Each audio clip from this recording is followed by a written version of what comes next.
ঘটনাটা প্রায় ৩ বছর আগের। আমি আর আমার ৪ জন বন্ধু ঠিক করলাম শহরের ভিড় থেকে একটু দূরে কোথাও ঘুরতে যাব।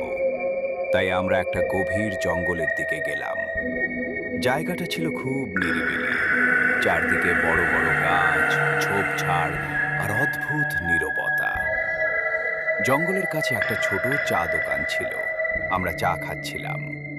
তখন দোকানের এক বয়স্ক লোক আমাদের বলল, বাবারা, সন্ধ্যার পরে জঙ্গলের ভেতরে থাকবা না। অনেকেই ঢুকে, কিন্তু সবাই ফেরত আসে না। আমরা হেসে উড়িয়ে দিলাম। ভাবলাম উনি হয়তো ভয় দেখাচ্ছেন। সন্ধ্যা হওয়ার পর আমরা জঙ্গলের একটু ভেতরে গিয়ে টেন্ট বসালাম। আগুন জ্বালিয়ে বসে গল্প করছিলাম। রাত তখন প্রায় 12টা।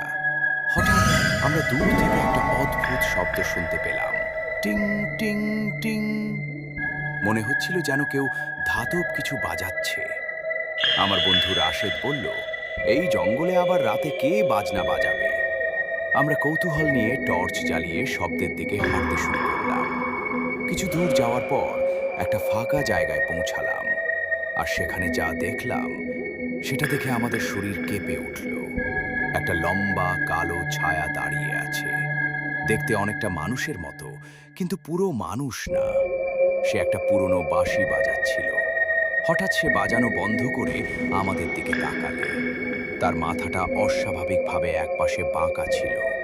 তারপর একটা কণ্ঠ শুনতে পেলাম, তোরা এখানে কেন আসছিস? সবচেয়ে ভয়ের ব্যাপার ছিল, তার মুখ নড়ছিল না, কিন্তু আমরা পরিষ্কার শব্দ শুনতে পাচ্ছিলাম। আমার বন্ধু রাশেদ ভয়ে হঠাৎ দৌড় দিল। ঠিক তখনই জঙ্গলের চারপাশ থেকে একই শব্দ আসতে শুরু করলো, টিং টিং টিং। মনে হচ্ছিল জঙ্গলের ভেতরে একটা না, অনেকগুলো কিছু আছে। আমরা সবাই দৌড়ে টেন্টের দিকে গেলাম। গাড়িতে উঠে যত দ্রুত পারি জঙ্গল থেকে বের হয়ে আসলাম। পরের দিন সকালে সাহস করে আবার সেই জায়গায় গেলাম। কিন্তু আশ্চর্যের বিষয়, সেখানে কোনো মানুষের পায়ের চিহ্ন ছিল না। শুধু মাটিতে পড়েছিল একটা পুরনো মরিচা ধরা বাঁশি।